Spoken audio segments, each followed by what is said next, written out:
Next tonight, a report from Italy on an election held under the gun.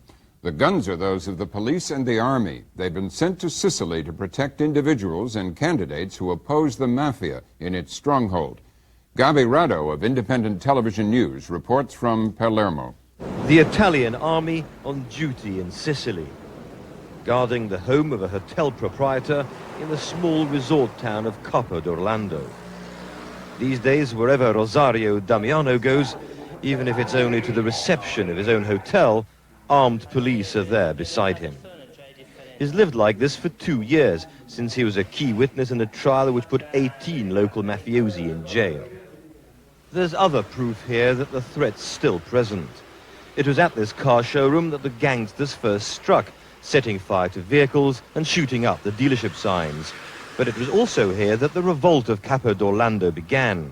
The showroom manager didn't follow Sicilian custom, which is to keep silent and pay protection money.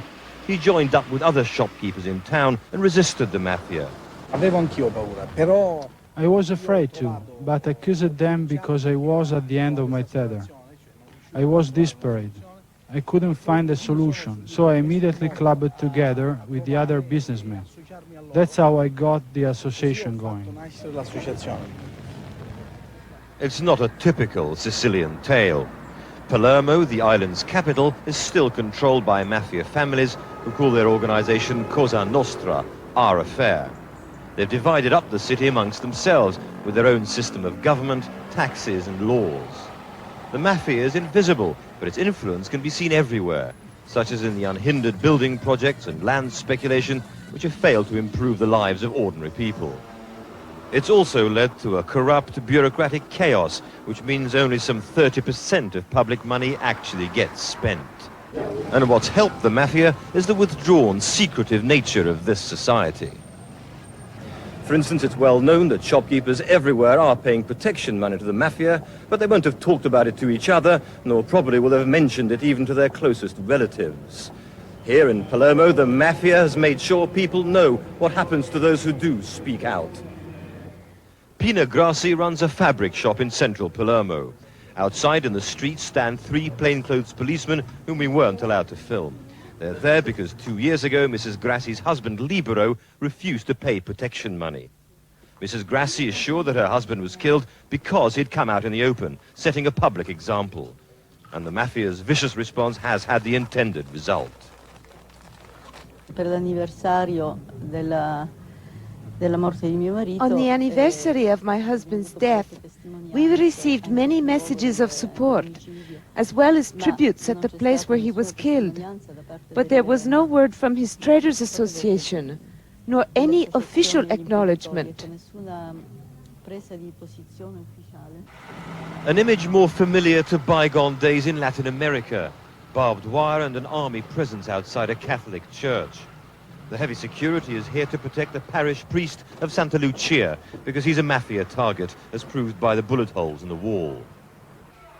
Father Paolo Torturo lives with the knowledge that 2 months ago the Cosa Nostra gunned down a fellow campaigning priest.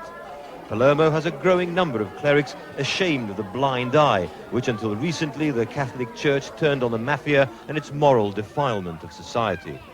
Father Paolo is now engaged in caring for poor children who in the old days would have been natural recruits for the gangsters.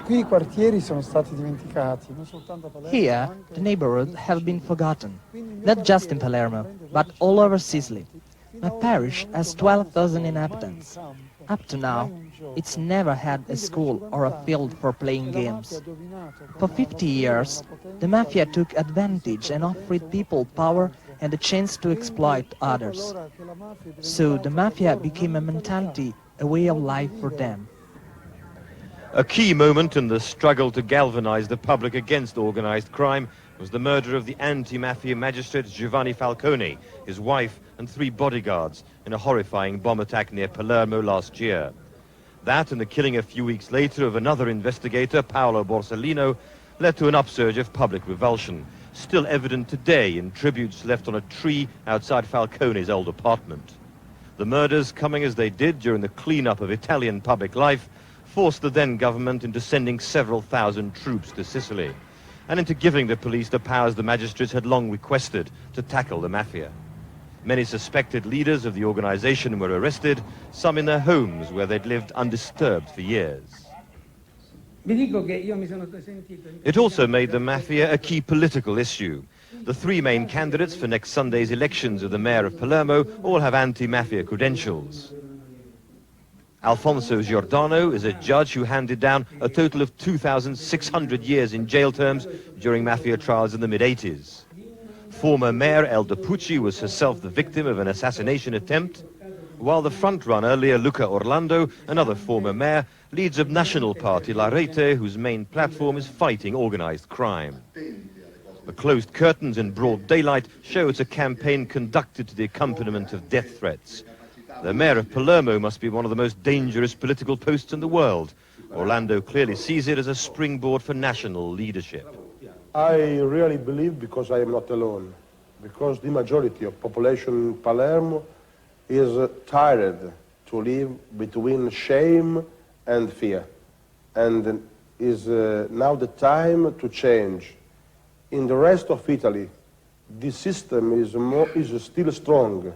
The old politics is still strong, but in Palermo, I think that we can hope to change something before than in the other part of our country.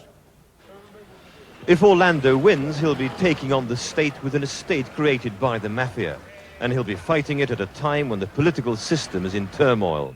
An extra burden, because history has shown that the Mafia gains strength when government is weak.